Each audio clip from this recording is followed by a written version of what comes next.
Makai Kingdom também se dá ao trabalho de apresentar pela primeira vez no Ocidente um cenário extra presente na versão portátil do jogo publicada no PSP e nunca chegou em nossa parte, colocando o jogador no lugar da linda Peta, a filha do futuro do infame Lorde das Trevas Zeta. O primeiro conjunto de NES Classics no Switch provou ser uma ótima maneira de aproveitar a ação de RPG tático mais antigo em movimento com jogos que tinham mais a oferecer em termos de personalidade do que a maioria dos jogos do gênero.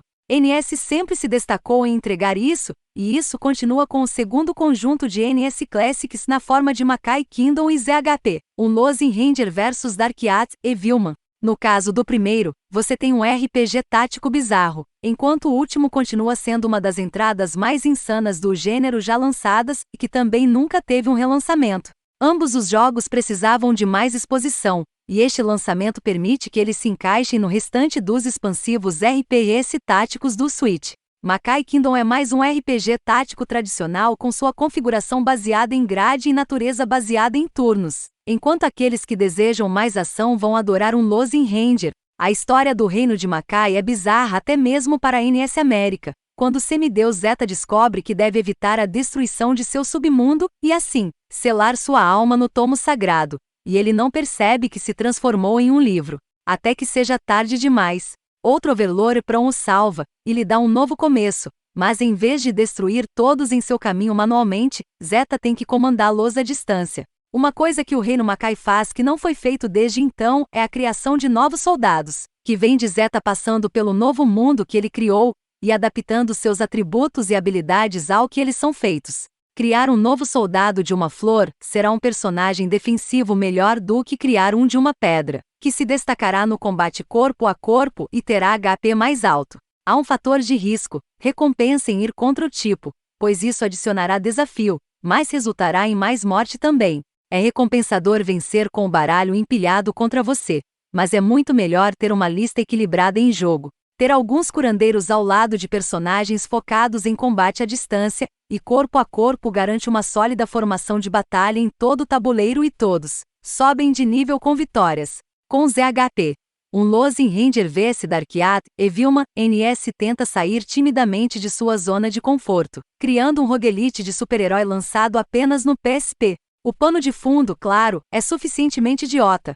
O malvado Dark-At e Vilman, com um nome tão didático que era impossível confundi-lo com o herói, está pronto para destruir o mundo, e apenas o imbatível Losing Ranger pode detê-lo. Considerando o nome, o desfecho do confronto parece escrito no início, mas o campeão de jovens e velhos é na verdade um tolo, que perde a vida atingido por um Honda City Turbo que passa, ainda mais enquanto ele vai para o local do duelo fatídico. Com a última centelha de vida ele dá seu cinto transformável ao primeiro simplório que encontra, derramando o destino do mundo em seus ombros. Após uma derrota previsível e amarga, o pobre coitado terá que fazer o possível para aprender o básico do ofício e salvar o dia, em uma espécie de versão espelhada da Terra, onde os super-heróis são treinados e o destino dos habitantes. O planeta pode ser alterado, permitindo que ele aprenda novos e heróicos movimentos especiais, com os quais enfrentar melhor o segundo turno, contra o inexpugnável Dark-At e Vilman. Ambos os jogos possuem uma interface de alta resolução, mantendo os mesmos sprites e fundos de antes. O resultado é uma estética não totalmente convincente, agraciada pela reconhecível direção artística que caracterizou a produção NES durante a era PS2, mas que não brilha nos painéis atuais sem a ajuda de um bom anti-aliasing. Existe um filtro para suavizar os sprites, mas isso infelizmente os torna excessivamente embaçados. Como resultado, os dois títulos ainda ficam bem no conteúdo da tela do Switch no modo portátil, mas correm o risco de não ser totalmente convincentes nos painéis mais recentes.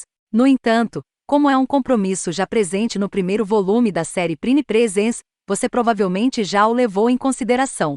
Aqueles que desejam uma mistura de estratégia e movimento mais rápido vão adorar um Losing Ranger, já que o movimento em campo é em tempo real, e as batalhas são mais um caso de ida e volta em tempo real.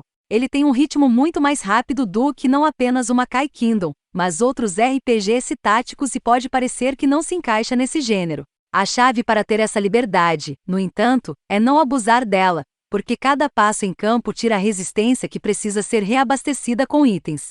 Então, embora o jogador tenha um ritmo muito maior para a ação, ainda há pensamento de que deve entrar em cada passo em algum grau. Embora o microgerenciamento passo a passo não seja totalmente necessário, ele ajuda a evitar a falta de resistência e a necessidade de estocar suprimentos. Há também muitos slots de itens disponíveis, então o gerenciamento de recursos em campo é uma grande chave. A morte irá redefinir quais itens o jogador tem em campo, mas qualquer coisa salva em uma caixa de itens na área central ficará bem, então equilibrar as coisas é importante. Ir muito pesado no movimento resultará em ataques que não terão muito atrás deles devido à falta de resistência, então ainda há muita estratégia envolvida, mesmo com um sistema de batalha mais em tempo real. A mecânica é interessante, mas parece algo que também aumenta a dificuldade, e seria divertido ter um modo secundário disponível para não precisar se preocupar com isso. O jogo principal é muito divertido, mas ter que pensar em resistência em campo adiciona uma ruga à ação que pode atrapalhar a pura diversão. Ainda assim, está claro que muito cuidado foi colocado no sistema, e isso ajuda o sistema de batalha principal a manter um ritmo acelerado para jogadores que desejam mais ação, mantendo um senso de estratégia tática, tendo que estar ciente das coisas em campo. Prine apresenta a NS Classics Volume 2 é um must-have para os fãs de RPG táticos que perderam qualquer um dos jogos incluídos. Ambos Makai Kingdom e ZHP, um Losing Ranger vs Darkseid e Vilman são excelentes. Com um Losing Ranger sendo um jogo que escorregou entre as rachaduras em seu tempo, e agora realmente tem a chance de brilhar em um palco maior. Ainda não há nada parecido no mercado, e depois de quase 2 décadas, o combate tático do Makai Kingdom ainda tem elementos que não foram copiados. Este segundo lote de NS Classics é ótimo e algo que oferece 2 títulos que não apenas resistiram bem, mas tem conceitos que não vimos serem executados desde o lançamento original. A dinâmica retém todas aquelas ideias um tanto anárquicas e malucas que separam Desgaea e derivados do mais sério Final Fantasy Tactics ou Tactics Ogre, como o levantamento com posterior lançamento das unidades, juntamente com a reencarnação com a qual mudar de classe e herdar gradualmente várias habilidades. Ao fundo a clássica trama maluca, que vê o arrogante Zeta transformado em livro mágico e forçado a montar um exército indolente com o qual recuperar o aspecto original. Se a euforia a todo custo dos jogos Nippon Ichi é para você, nunca suportou, mas sou uma velha coruja de celeiro, você se sentirá em casa com o Makai Kingdom, e certamente apreciará o áudio duplo em japonês, altamente recomendado, e inglês.